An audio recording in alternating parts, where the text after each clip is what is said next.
I had 3 minutes before the midnight toast and the slaughter began. My fingers trembled as I wrapped them around the cold metal of the silver-tipped bullet, feeling its weight press into my palm like a confession. The coat room smelled of cashmere and conspiracy, $100,000 worth of outerwear hanging in neat rows while their owners danced above the trap that had been set for them. Around me, the Sterling estate breathed with the rhythm of old money, the distant clink of champagne flutes, the whisper of designer gowns across marble floors, the low hum of violins drifting down from the sapphire-lit ballroom.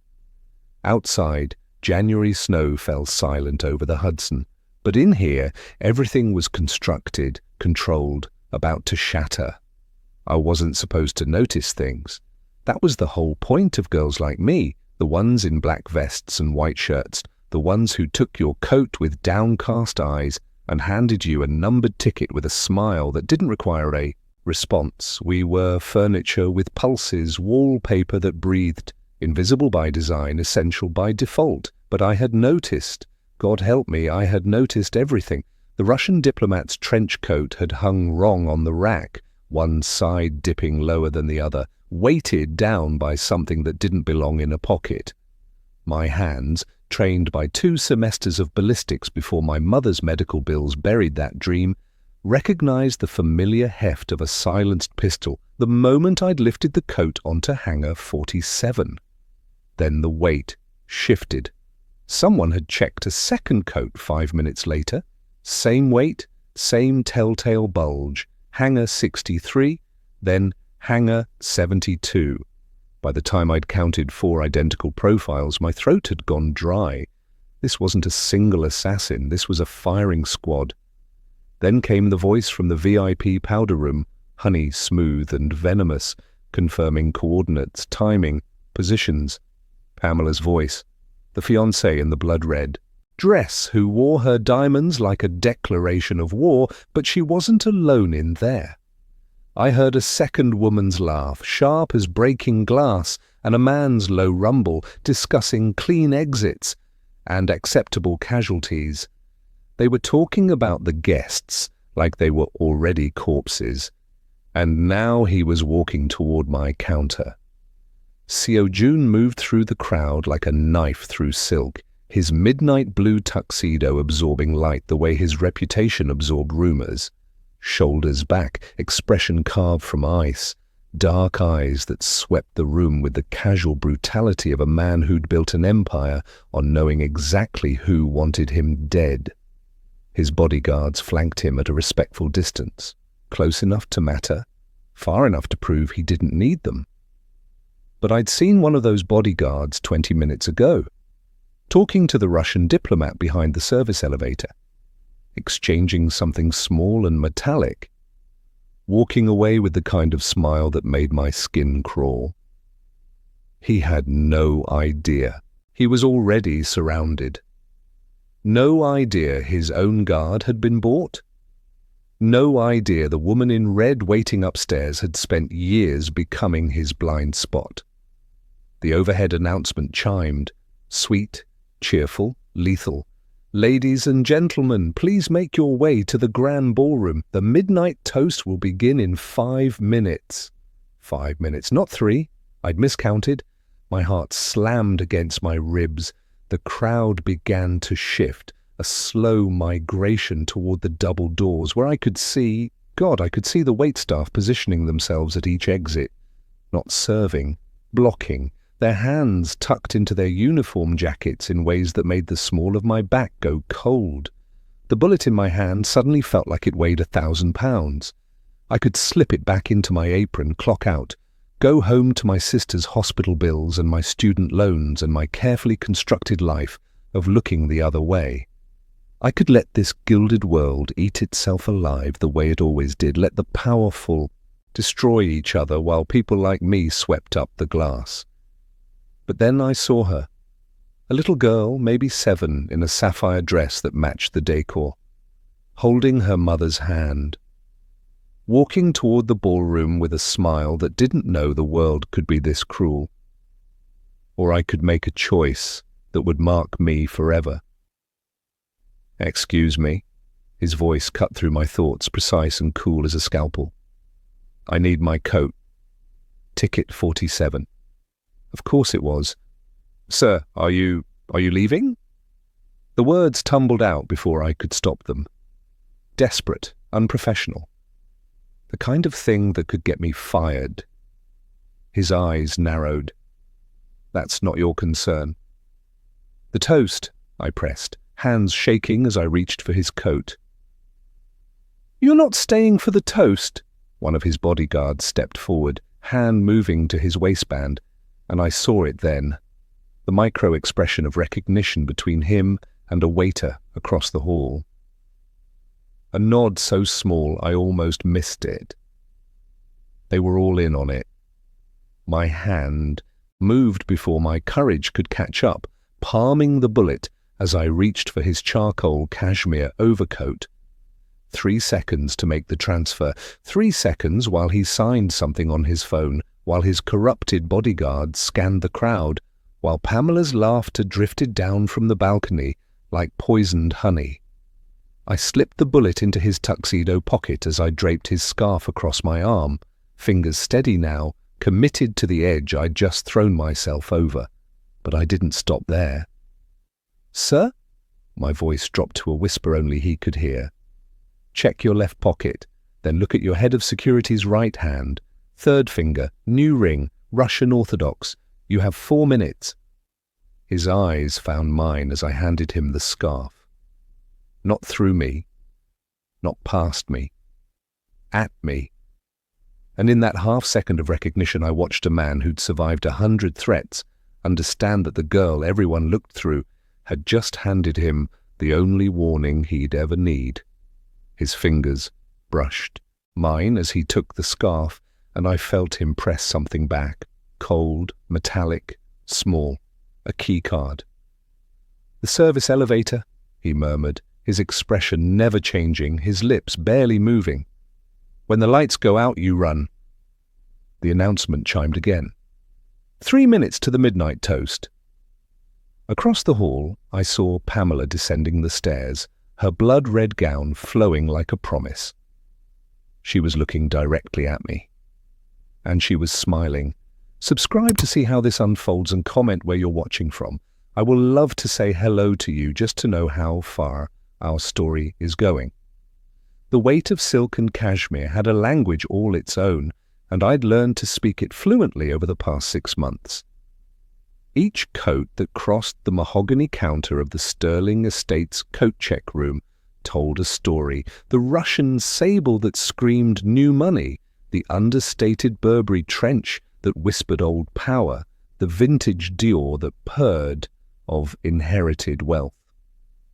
I catalogued them all with the mechanical efficiency of someone who'd learned that survival meant keeping your head down and your observations to yourself. Tonight's gala was different, though. The Unity Gala, they called it, as if draping everything in sapphire and calling it Unity could erase the fault lines running through New York's underworld.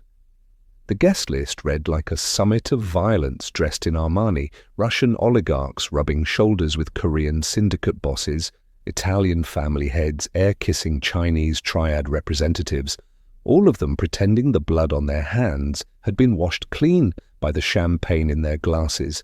I handed ticket 73 to a woman dripping in pearls, her smile as cold as the January wind howling outside. She didn't look at me. They never did. To them I was a function, not a person, a pair of hands to hold their coats, a smile to accept their tips, a face so unremarkable they'd forget it the moment they turned away. That invisibility had saved my life more than once. Ticket 47, please. The Russian diplomat's accent was thick, his smile thin. He was younger than I'd expected, maybe 40, with the kind of face that looked pleasant until you noticed his eyes. They were the eyes of a man who'd seen things break and hadn't looked away.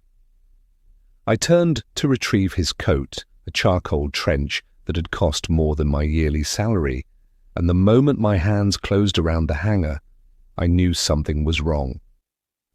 The weight distribution was off, the left side hanging lower, pulling against the fabric in a way that made my stomach drop. My fingers found the pocket, felt the unmistakable outline, and my ballistics training, those 2 semesters before reality had crushed that dream, filled in the rest. Silenced pistol, probably a PSS silent, based on the profile. Russian-made, untraceable.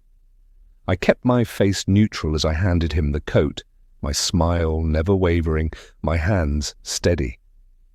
He took it without a word, without a tip, without acknowledgement of my existence. Good, that's exactly what I needed, but as he walked away I scanned the remaining coats with new eyes and my blood turned to ice water. Hanger 63, same weight, same profile. Hanger 72, hanger 81, hanger 94. 4 coats, 4 weapons, 4 men who'd walked in here planning to walk out over bodies. The announcement chimed overhead, saccharine and cheerful. Ladies and gentlemen, the VIP lounge is now open for pre-toast cocktails. I glanced at the clock. 40 minutes until midnight. 40 minutes until whatever was going to happen, happened. My replacement for the coat check, Marcus, arrived early, eager as always, and I seized the opportunity. I'll do a quick bathroom check before the rush, I told him, grabbing the cleaning supply caddy from beneath the counter. The VIP restroom was on the 2nd floor, tucked behind the private lounge, where the real power players separated themselves from the merely wealthy. I cleaned it a dozen times, knew every marble tile, every gold-plated fixture, every blind spot where the security cameras didn't quite reach. I was halfway through wiping down the counters when I heard the voices. The powder room connected to a small sitting area through a decorative screen, and the women on the other side clearly thought they were alone. I recognized the first voice immediately. Pamela Seo-jun's fiancée, the woman in the blood-red dress who wore her beauty like a weapon and her cruelty like a crown. "The midnight toast," she was saying, her honey, smooth voice edged with something sharp. "When the lights dim, when everyone raises their glasses, that's when it happens. The Russian makes the first move from the balcony. Chen's men control the exits. The staff are all positioned." A male voice, deep and unfamiliar. "And Seo-jun's security?" Pamela laughed, and the sound made my skin crawl. "Already handled?" His head of security took the offer, very generous offer. "The rest will fall in line or fall down. Either way, by 12:15, the Kim organization will be leaderless, and the territories will be ours for the taking." Acceptable casualties? The ballroom holds 300. If half of them make it out, that's acceptable. If none of them do, that's cleaner. My hand froze on the counter. The cleaning spray clattered into the sink, and I heard the conversation stop. "Did you hear something?" The male voice, suddenly alert. "The help," Pamela said dismissively. "Probably scrubbing toilets. Come on, we need to get back before anyone notices we're gone." I pressed myself against the wall, heart hammering, as their footsteps faded. When I was sure they were gone, I stumbled out of the bathroom, my mind racing, my hands shaking so hard I could barely hold the caddy. 300 people. Half of them casualties, acceptable. I made it back to the coat check on autopilot, my face arranged in its usual pleasant neutrality, even as my thoughts spiraled. I should call the police. I should pull the fire alarm. I should do something, anything that didn't involve a coat check girl with student debt and a dying sister trying to stop a massacre. But who would believe me? The invisible girl who'd overheard something in a bathroom? By the time I convinced anyone, the midnight toast would be over and the body count would be final. Marcus handed me a ticket, number 47, and I looked up to see him walking toward me. Seo-jun moved like violence contained in a bespoke suit, his midnight blue tuxedo so dark it seemed to absorb the light around him. His face was carved from stone, beautiful in the way a blade is beautiful, all sharp edges and cold precision. His eyes swept the room with the casual brutality of a predator, missing nothing, forgetting less. Behind him, his bodyguards maintained their careful distance. I recognized the head of security from Pamela's description. New ring on his third finger, Russian Orthodox. Cross glinting gold. The man who'd sold out his boss for a generous offer. Seo-jun was walking into a kill box, surrounded by Betrayal, and he had no idea. The bullet I'd pocketed from the diplomat's coat earlier, my insurance, my evidence, my desperate proof that this was real, suddenly felt like it was burning through my apron. I'd taken it on impulse, some half-formed idea that I could show it to someone, prove what I'd found. Now it felt like the only warning I could give. "I need my coat," Seo-jun said, his voice precise and cool. "Ticket 47. My hands moved on instinct, reaching for his charcoal cashmere overcoat, my mind screaming at me to stop, to think, to find another way, but there was no other way, no time, no options. 5 seconds, that's all I had. 5 seconds while he glanced at his phone, while his corrupted security scanned the crowd, while the clock ticked down toward midnight and murder. I palmed the silver-tipped bullet as I lifted his coat from the rack, feeling its cold weight settle into my hand like a confession. My fingers found his tuxedo pocket as I draped the coat across the counter, and I slipped the bullet inside with a magician's precision. Here, then gone, a secret past between invisible girl and untouchable king. "Your scarf, sir," I said, my voice steady despite the earthquake in my chest. As I handed it to him, I let my fingers linger for just a fraction of a second, let my eyes meet his with an intensity that broke every rule of my invisible existence. "Check your left pocket," I whispered, so quiet only he could hear. "You have 30 minutes. His eyes locked onto mine, and I watched the shift happen. The moment when I stopped being furniture and became a person, a threat, a warning, a lifeline. He didn't speak, didn't acknowledge what I'd said, but his hand moved to his pocket, and I saw the exact moment he felt the bullet, the way his fingers closed around it, the way his expression so carefully controlled, flickered with something like understanding. Then he did something I didn't expect. He pressed something back into my palm as he took the scarf. Cold, metallic, small, a key card. "Service elevator," he murmured, his lips barely moving, his eyes never leaving mine. "When the lights go out, you run." Then he was gone, melting back into the crowd, with his coat over his arm, and my warning in his pocket, and I was left standing behind the counter with his escape route in my hand and the weight of 300 lives pressing down on my shoulders. The announcement chimed. "Ladies and gentlemen, please make your way to the grand ballroom. The midnight toast will begin in 20 minutes. The crowd began to shift, a slow, elegant migration toward the double doors. I watched them go, the oligarchs and the socialites, the syndicate bosses and their enemies, the little girl in the sapphire dress holding her mother's hand, all of them walking toward the trap that had been set. And then I heard it. The sound that turned my blood to ice. The heavy mechanical thunk of locks engaging.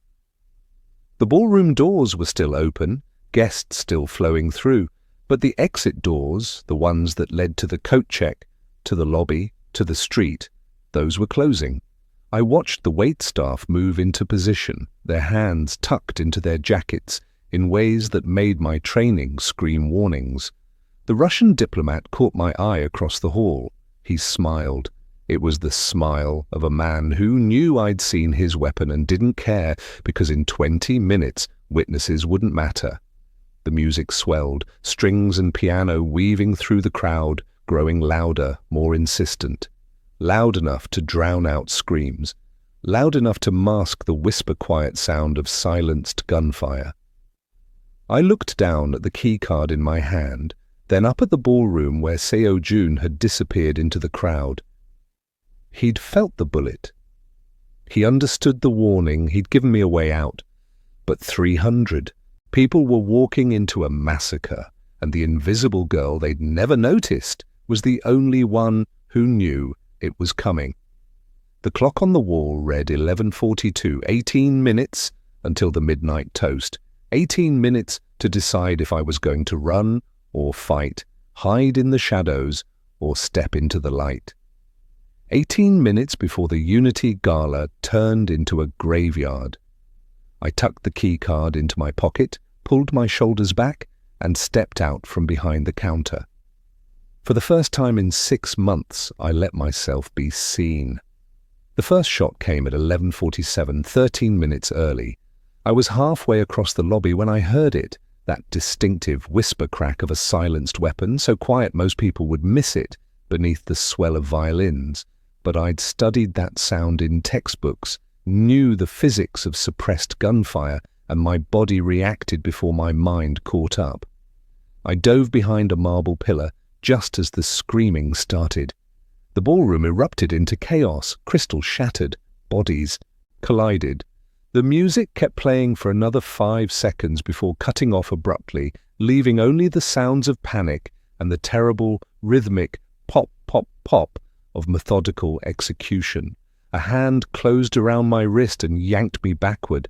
I spun, fist already rising, and found myself staring into Seo-jun's dark eyes. His expression was completely calm, almost bored, as if assassination attempts were a minor inconvenience rather than a life-threatening crisis. "You gave me 18 minutes, he said, his voice cutting through the chaos with surgical precision. They moved early. Why? I don't know. Another shot, closer this time.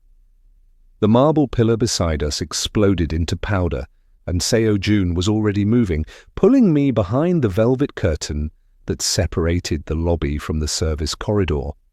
The world went dark and close, the screams muffled by heavy fabric.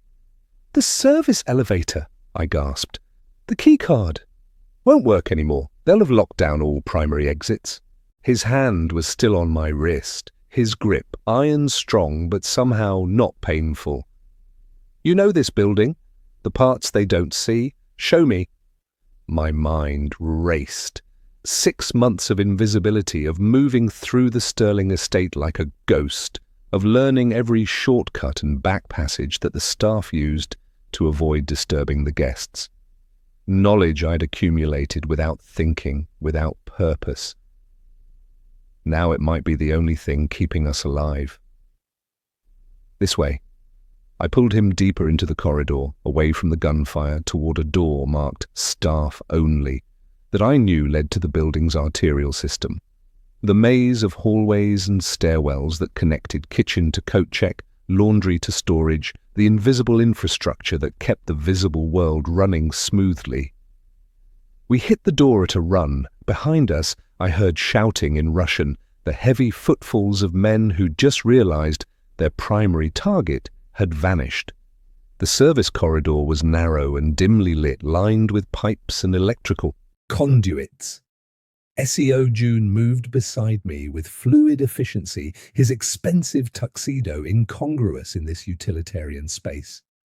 He'd drawn a weapon from somewhere, a sleek black pistol that looked like an extension of his hand. "How many shooters did you count?" he asked, his breathing steady despite our pace. "4 coats, but there could be more." I turned us left, then right, navigating by muscle memory toward the back stairs. "Your head of security is wearing a new ring, Russian Orthodox. I saw it when you told me to look."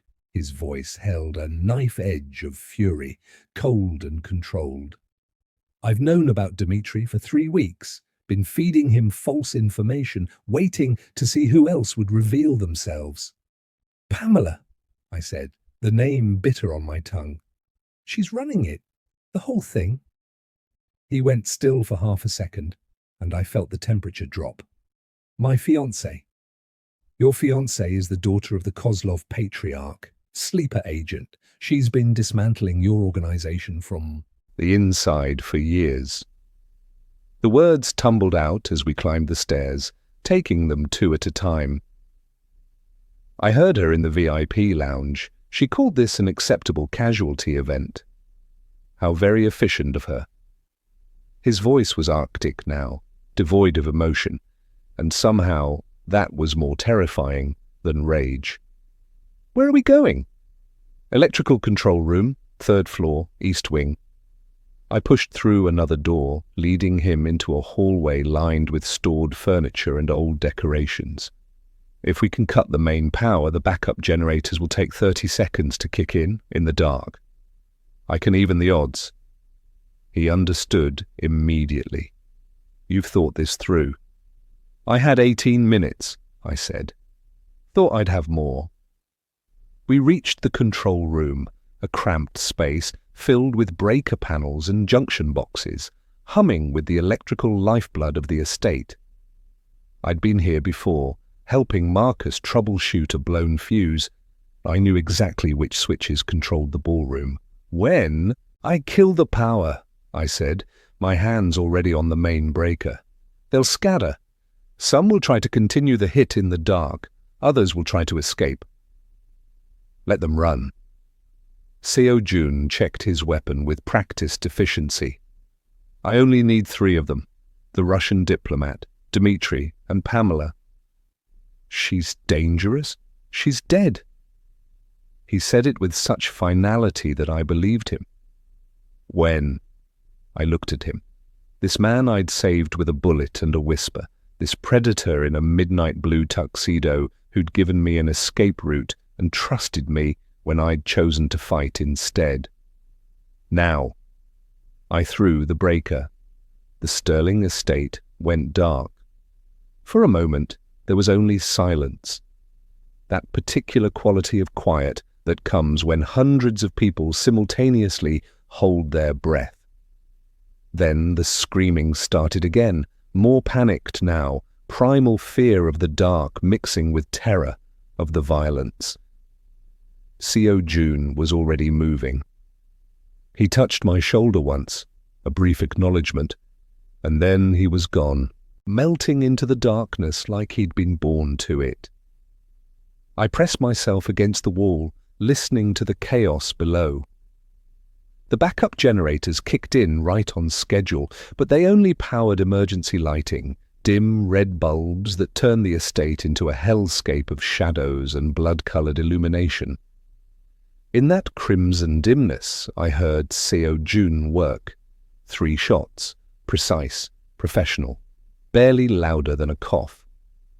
A body hit the floor somewhere below, and I heard Russian cursing cut off abruptly. 2 more shots. Then silence. I waited in the control room, my heart hammering, wondering if I'd just helped a monster kill his enemies or if I'd done something right for once in my life of looking away from hard truths.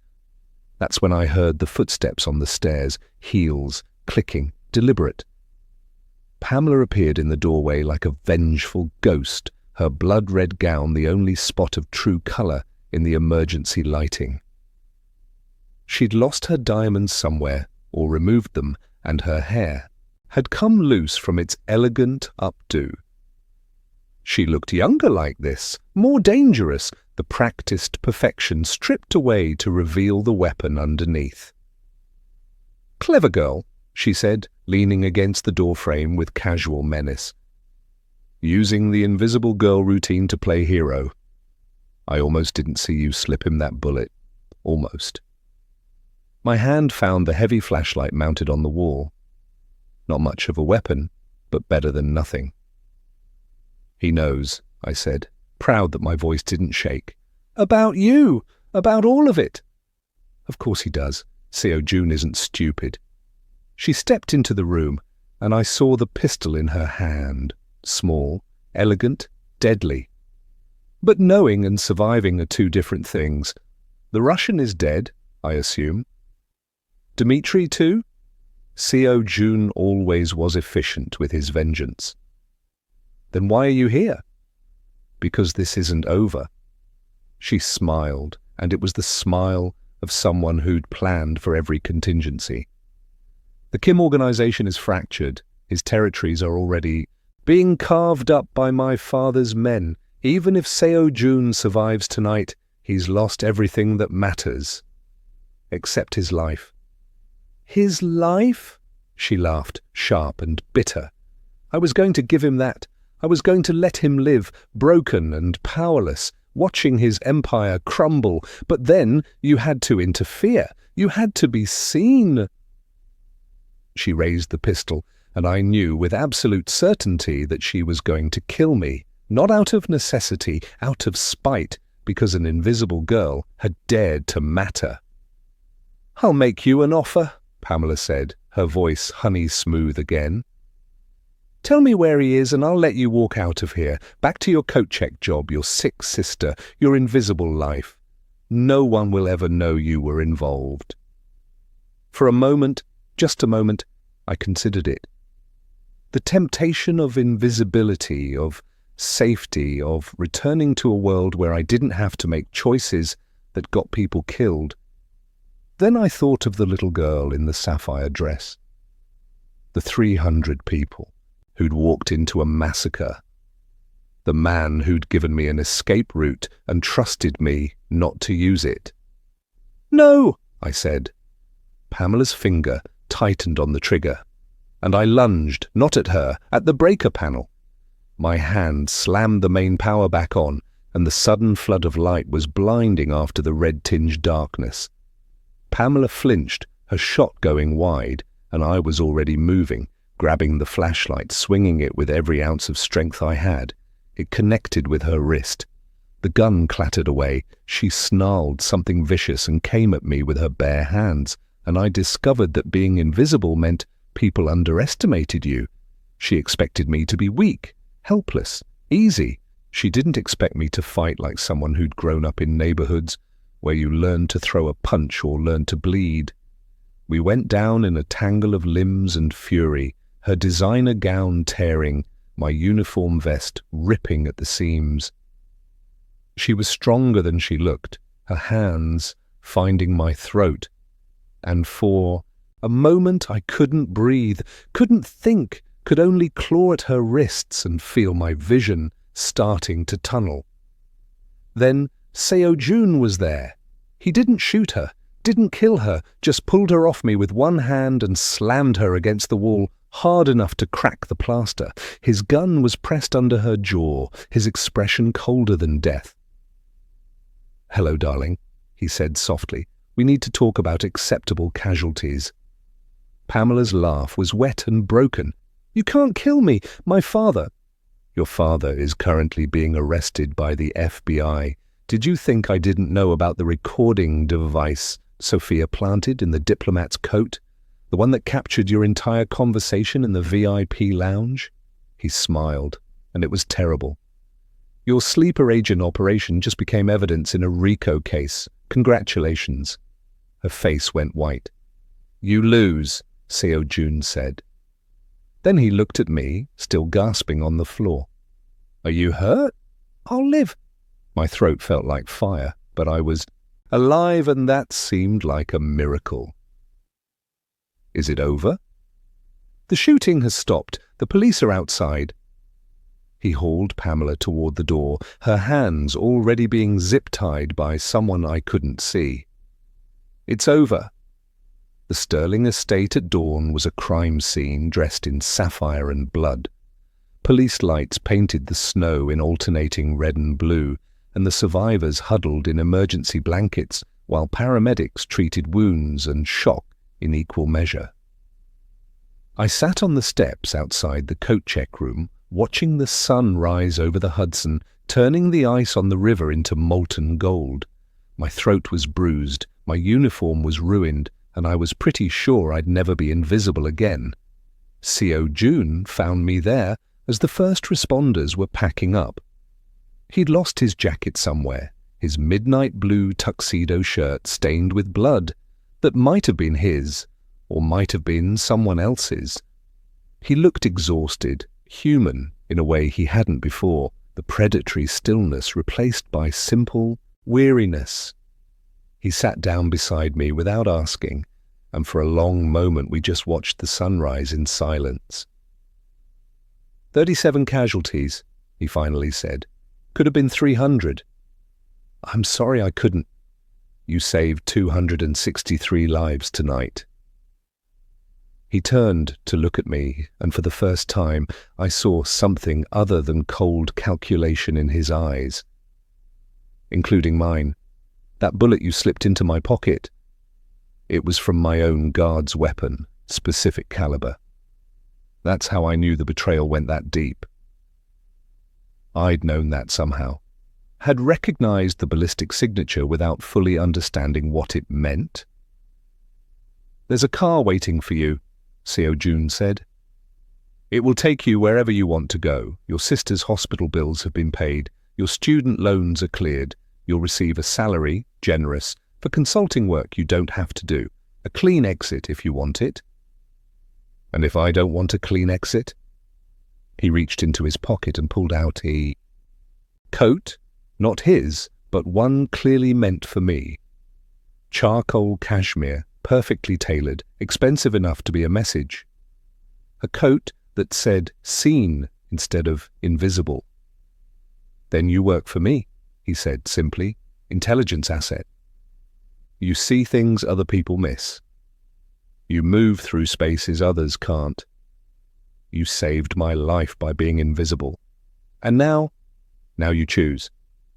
Disappear back into safety or step into a world where being seen means being in danger. He held out the coat. Either choice, you've earned it. I looked at the coat, at the sunrise, at the sterling estate covered in police tape and shattered crystal. 6 months ago, I'd wanted nothing more than invisibility, the safety of going unnoticed, the comfort of not mattering. Tonight, I'd mattered. People were alive because I'd chosen to be seen. I took the coat. Seo-jun's expression didn't change, but something in his eyes did. Approval, perhaps, or recognition. Welcome to the organization, Sophia, he said, then added, softer. Thank you. For the warning, for fighting, for staying. Thank you, I replied. For the escape route I didn't use. He smiled then, brief and genuine, and stood to leave, but he paused at the top of the steps, looking back. The little girl in the sapphire dress, he said. She's asking for the nice coat check lady. Wants to say thank you. My throat tightened, but this time it wasn't from Pamela's hands. It was from something that felt dangerously close to hope. Tell her, I said, pulling on my new coat, that the coat check lady says hello back. As the sun climbed higher over the Hudson, burning away the last shadows of the night, I walked back into the Sterling estate, not as furniture, not as wallpaper, not as the invisible girl no one saw, but as Sophia. Intelligence asset. The woman who'd slipped a bullet into a Korean Mafia boss's pocket and changed everything. The woman who'd chosen to be seen. Oh wow, you watch till the end means you love the story, please. Subscribe, like and comment where you're watching from. I will love to say hello to you just to know how far our story is going.